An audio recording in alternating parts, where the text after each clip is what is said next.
इस वीडियो में हम बात करेंगे ह्यूमन एंडोक्राइन सिस्टम के बारे में, जिसमें हम ह्यूमन बॉडी में प्रेजेंट डिफरेंट टाइप के एंडोक्राइन ग्लैंड्स के बारे में बात करेंगे, उनके द्वारा रिलीज किए जाने वाले हार्मोन्स के बारे में बात करेंगे और उन हार्मोन्स के क्या फंक्शन होते हैं बॉडी में और उन हार्मोन्स की एक्सेस और डेफिशिएंसी से कौन से डिजीज अराइज होते हैं, ये सब हम इस टॉपिक में डिस्कस करेंगे।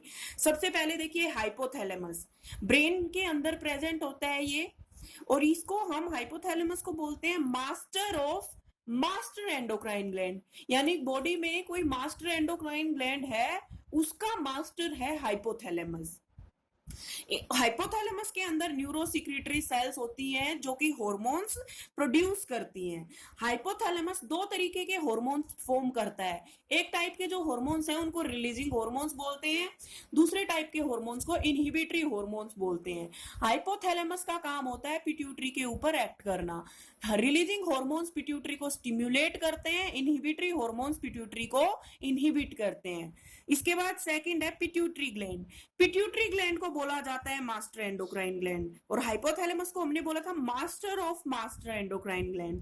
पिट्यूटरी ग्लैंड हाइपोथैलेमस के जस्ट नीचे प्रेजेंट होता है और ये ऐसे हार्मोन्स रिलीज करता है पिट्यूटरी ग्लैंड जो कि बॉडी के दूसरे एंडोक्राइन ग्लैंड्स को कंट्रोल करता है। पिट्यूटरी ग्लैंड को मास्टर एंडोक्राइन ग्लैंड इसलिए बोला जाता है क्योंकि पिट्यूटरी ऐसे हार्मोन्स रिलीज करता है जो कि बॉडी के दूसरे एंडोक्राइन ग्लैंड्स के फंक्शन को स्टिम्युलेट करता है या इनहिबिट करता है। अब पिट्यूटरी ग्लैंड के द्वारा जो हार्मोन्स रिलीज किए जाते हैं वो मैंने यहाँ लिखे हुए हैं। पिट्यूटरी ग्लैंड 9 हार्मोन्स रिलीज करता है। वो 9 हार्मोन्स 3 अलग अलग रीजन से रिलीज होते हैं। पहले 6 हार्मोन्स पिट्यूटरी के एंटीरियर लोब से फॉर्म होते हैं। 7वां हार्मोन जो है एक सिंगल हार्मोन, वो पिट्यूटरी के मिडल लोब से फॉर्म होता है, और लास्ट के 2 हार्मोन्स पिट्यूटरी के पोस्टीरियर लोब से फॉर्म होते हैं। तो यहाँ पे मैंने लिखा हुआ है कौन सा हार्मोन पिट्यूटरी से फॉर्म होता है और वो कहाँ बॉडी के कौन से ग्लैंड के ऊपर काम करता है। देखिए पिट्यूटरी के एंटीरियर लोब से फॉर्म होने वाले हार्मोन, सबसे पहले मैंने लिखा है थायराइड स्टिम्युलेटिंग हार्मोन, जिसको TSH भी बोलते हैं। ये काम करता है थायराइड ग्लैंड पे।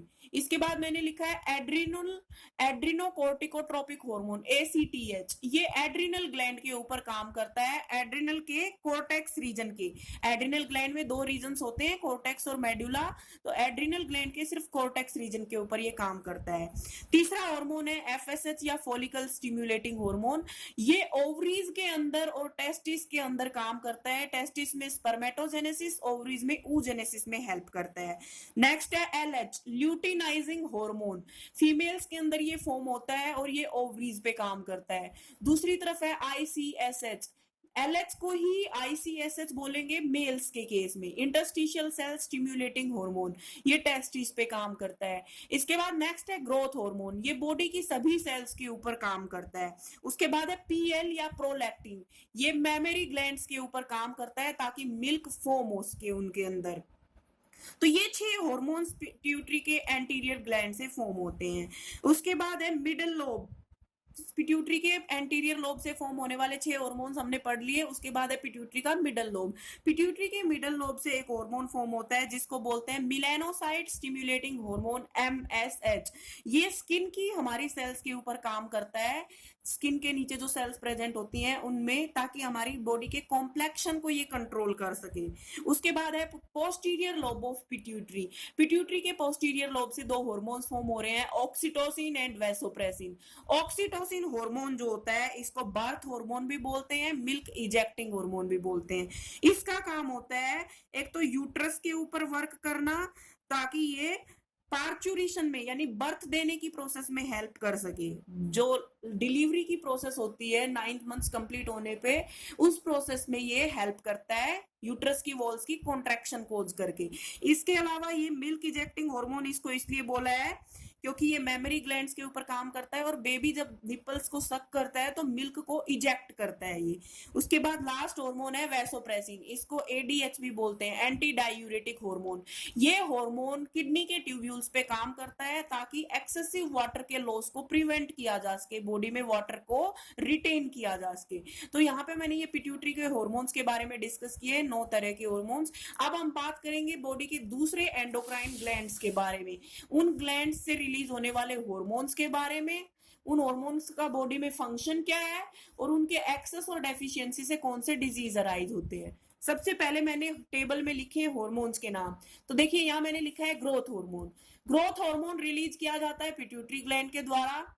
इसका काम होता है बॉडी की ग्रोथ कॉज करना।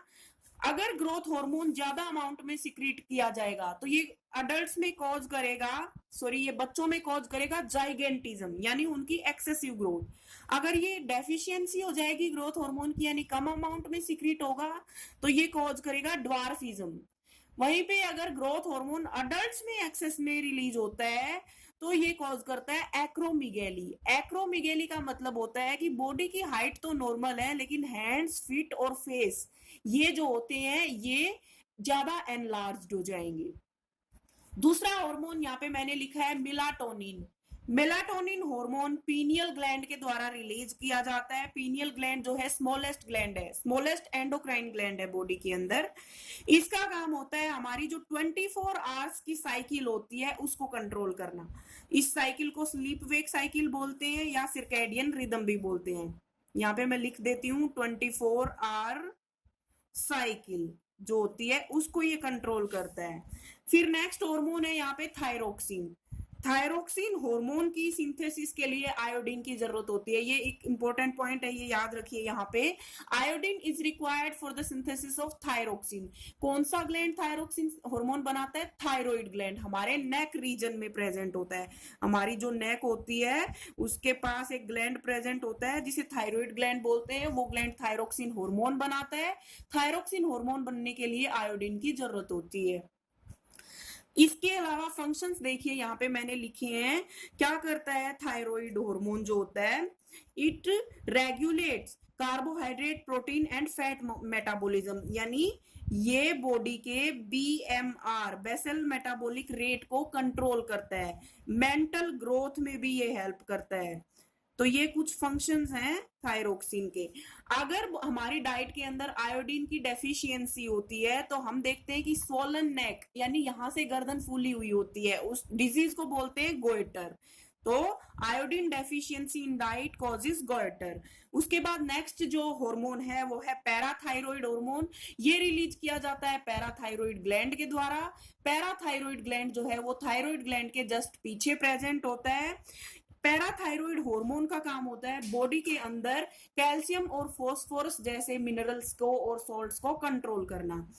डेफिशिएंसी जो हो जाएगी, अगर हमारी बॉडी के अंदर पैराथायरॉइड हार्मोन की डेफिशिएंसी है तो उससे मसल्स के अंदर क्रैम्प्स और ट्विचिंग और स्पैज्म ये डिजीज कॉज होते हैं। मसल्स की यानी कॉन्ट्रैक्शन प्रॉपर नहीं हो पाती है अगर हमारी बॉडी में पैराथायरॉइड हार्मोन की कमी है। तो ऐसा देखिए इसलिए होता है क्योंकि मस्कुलर कॉन्ट्रैक्शन के लिए कैल्शियम आयंस की जरूरत होती है और पैराथायरॉइड की डेफिशिएंसी या एक्सेस की वजह से बॉडी के अंदर कैल्शियम आयंस की भी डेफिशिएंसी या एक्सेस हो जाएगा।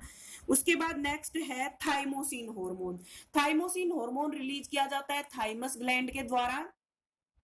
थाइमस ग्लैंड जो है वो हमारे इम्यून सिस्टम के ऊपर काम करता है, यानी हमारे इम्यून सिस्टम को कंट्रोल करता है, टी सेल्स की फॉर्मेशन में हेल्प करता है। तो अगर थाइमोसिन की हमारी बॉडी में डेफिशिएंसी हो जाएगी तो हमारे अंदर डिफरेंट टाइप की एलर्जीज डेवलप हो जाएंगी और हमारा इम्यून सिस्टम वीक हो जाएगा। उसके बाद है एड्रिनलिन हार्मोन या इमरजेंसी हार्मोन। इमरजेंसी हार्मोन इसको क्यों बोलते हैं? क्योंकि ये इमरजेंसी सिचुएशंस से कोप अप करने में हमें हेल्प करता है। तो एड्रिनलिन और इमरजेंसी हार्मोन्स एड्रिनल ग्लैंड के द्वारा सिंथेसाइज किए जाते हैं। एड्रिनल ग्लैंड में दो रीजन्स होते हैं, adrenal cortex and adrenal medulla. तो एड्रिनल मेडुला जो रीजन होता है उस मेडुला रीजन के द्वारा एड्रिनलिन हार्मोन जो है ये फॉर्म किया जाता है। फंक्शन क्या होता है एड्रिनलिन हार्मोन का? ये बहुत इंपॉर्टेंट हार्मोन है, देखिए मैं यहाँ पे लिख देती हूँ, इससे जनरली क्वेश्चंस पूछे जाते हैं। हमारे हार्ट के ऊपर डायरेक्टली एक्ट करता है एड्रेनलिन, हार्ट की बीट को इंक्रीज कर देता है, रेस्पिरेशन के रेट को भी ये फास्ट कर देता है क्योंकि ये डायफ्राम और रिब मसल्स की कॉन्ट्रैक्शन कोज करता है।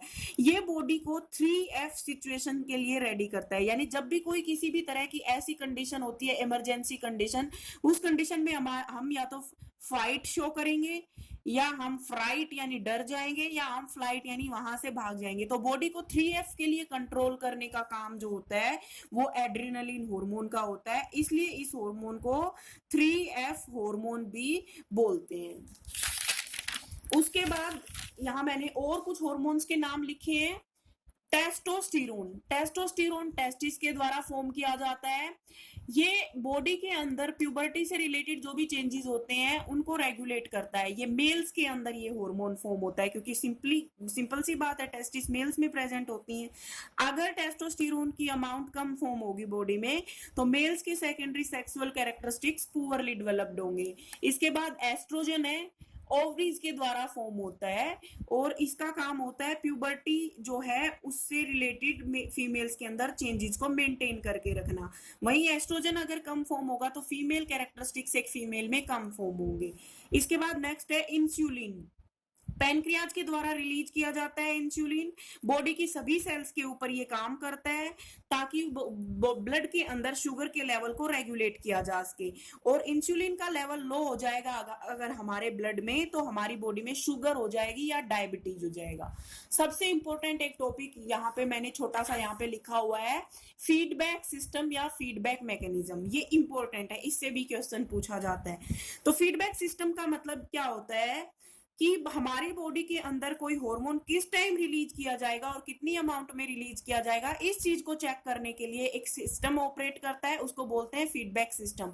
The timing and amount of hormone released are regulated by feedback mechanism. मैंने यहाँ दो एग्जांपल्स दिखाए हैं फीडबैक मैकेनिज्म के, एक ब्लड के अंदर शुगर के लेवल पे, दूसरा हाइपोथैलेमस के द्वारा। ये पहला देखिए, पहले ब्लड के अंदर शुगर का लेवल अगर कभी हाई हो जाता है तो उससे क्या होगा कि हमारा जो पैनक्रियाज ग्लैंड होता है वो स्टिम्युलेट हो जाएगा।